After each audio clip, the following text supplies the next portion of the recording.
In this tutorial, I'm going to be showing you the three most powerful mixing techniques, and I call these the Pro Mix techniques. And these techniques are used by every single music producer and engineer in the world, and you hear them every single day when you're listening to music or watching a movie or even a television show. Now, these three Pro Mix techniques are actually pretty easy to understand. But before you can start using these Pro Mix techniques, you'll need to understand a little bit more about the listener that's going to be hearing the audio. So chances are the music that you write or that you're recording is going to be heard by a person. Now, from the shoulders up, the human animal has almost two of everything, including two hemispheres of the brain, two eyes, two nostrils, and most importantly for our purpose, two ears. So I'm going to take this chap and I'm going to flip him around here so that we're looking at the back of his head so that his left ear and his right ear are the same orientation as our left and right ears. And then I'm going to chop him down the middle and I'm going to split his head into two separate components. So there's a left side and a right side. So now what we end up with is a left ear and a right ear. And those are the tools that the human animal uses to listen to everything, including your music. So in your studio, chances are you have a left and right studio monitor speaker. Now, each one of these speakers is directed towards the listener's left ear and the listener's right ear, as well as your left and right ears, so that you can hear what your end listener is going to be hearing through their tools or their ears. Now, there's a lot of spatial difference between the left and right ear of the human animal. They are on exact opposite sides of the head, so they are 180 degrees opposite from one another as far as where they are oriented on the human head. So that gives the human animal the ability to hear 360 degrees of sound around their head. So when you're recording music and you've got all of those tracks inside of CUBASE, if you haven't done any volume changes or any panning or any other treatments on those tracks to this point, what you essentially have is a big blob of music. Now, believe it or not, this blob that you're looking at in the center of the screen right now is comprised of three different colors, which I'm going to use to describe three different types of instruments. But when you put them all in the center between the left and the right speaker, or in mono, if you will, then they all get kind of blurry and kind of hard to discern, and they all get mixed together, and it's hard to hear any individual instrument. So you're going to use these Pro Mix techniques to allow you and your listener to hear different components or different tracks inside of the music. So when a lot of new users get into music mixing, they think that it's just a matter of turning up the tracks as loud or as soft as they need to be heard.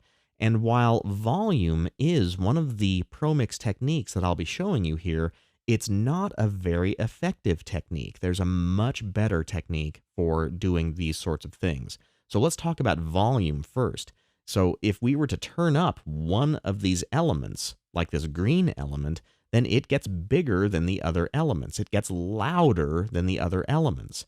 But it's still going to be kind of nebulous in the mix. Just making something louder isn't enough, because chances are once you get one thing turned up, then the other things are going to be harder to hear. So if I were to turn up the blue element of this visual representation of music, then it's now louder than the other elements. And if I turned up the red element, then it's going to be louder than the other things too. So now it's a volume struggle, and that's why volume is the least effective Pro Mix technique, because you just can't turn things up and down to be able to hear them. You have to consider who's going to be listening to this particular piece of music, which is, again, the human animal who has two sets of listening tools, the ears. So what you're going to do is actually use the second Pro Mix technique, which is panning. With panning, what you do is you take each individual track and you pan it further to the left speaker or further to the right speaker, depending on how much separation you want between the tracks. So, for example, if we were to take the green element in this visual depiction and pan it over to the left, then the left ear is going to be able to hear that element better. And conversely, if we were to take the blue element and we were to pan it over towards the right speaker, now what we're doing is we're opening up that space of all of the tracks. Now, here's a really, really interesting concept that you need to understand. Each ear on the human animal hears things individually, and the ears process what's happening in the left ear separately from what's happening in the right. So the left ear processes information separately than the right ear, and it's the human brain that ends up putting that all together in a way that you can comprehend.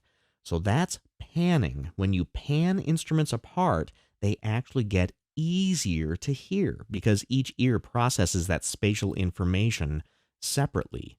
So we've talked about the first two ProMix techniques of volume and panning. And the last ProMix technique is EQ, or equalization or tone control. Now, with EQ, which is the term I'm going to be using throughout this course, you're actually going to be able to focus the attention of the listener on each individual track. And the basic tone controls would be things like the bass or low frequencies, and the mid-range frequencies like you're hearing in my human voice right now, and the high frequencies of things like sibilance. So the EQ in CUBASE actually has four different segments: bass, low mid, and high frequencies. And essentially what you're going to be doing with that EQ is focusing the sound of each individual track. So if we were to EQ this green component over on the left here, as soon as we start to hone in on the frequencies that we want to hear in that particular element, look, it ends up being guitar. Now we can actually tell that it's guitars. And we could do the same thing with this red element. If we started to EQ those tracks, then we start to hear that they're drums and really start to focus in on the sound of each individual drum track. And then finally, if we change the EQ on this last element, then we will actually be able to hear that it's bass. So you can think of EQ as the focus of each individual track. So those are the three ProMix techniques that I'm going to be showing you throughout this course: volume, panning, and EQ. And by applying those three basic yet very powerful ProMix techniques, you're going to be able to make your mix sound much more professional in a much shorter amount of time. Now, I know I'm going to jump ahead just a little bit here, but I want to give you an idea of how powerful those ProMix techniques are. So I'm going to come back to this impasse project, and I'm going to play a little bit of it, and bear in mind that there has been a little bit of mixing done during the recording process. So some things have had their volumes changed and the panning changed and maybe even some of the EQ changed.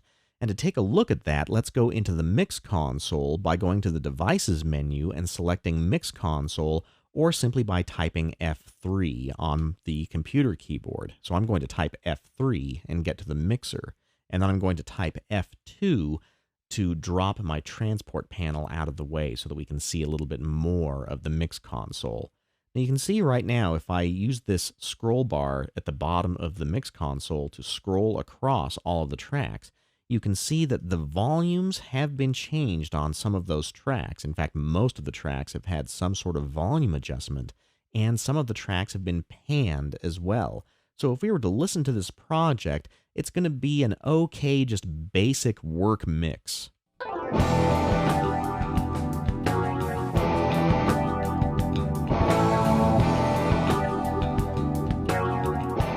So we start to get some of that separation that I talked about using panning, and we also get some of the level changes set with the volume adjustments, and there might even be some EQ adjustments to increase the focus of some of those tracks. But what I want to do is I want to get back to that white blob that you saw in that graphic earlier, where everything is just dead center and everything's turned up all the way.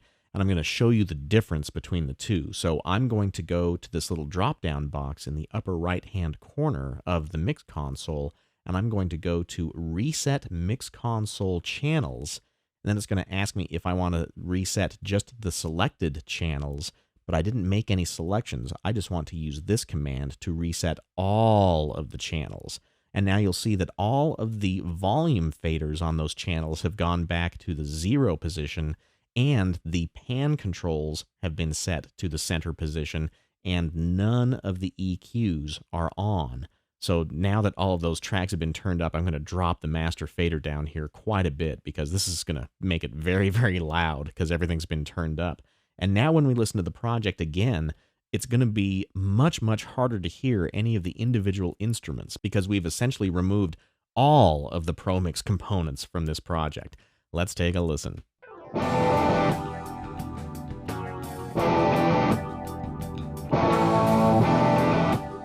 So the guitars are way too loud, we can hardly hear the drums. Here come the vocals.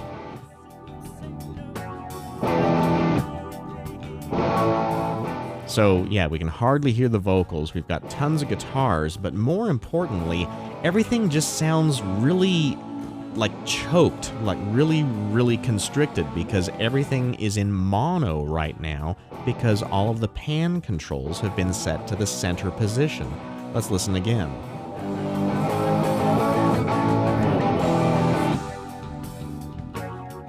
So that is a terribly boring mix. So throughout this course, we're going to be using those Pro Mix techniques and apply them to these tracks so that we can get a professional sounding mix. Now in the next tutorial, I'm going to spend a little bit of time with you about what you're looking at right now, which is the mix console.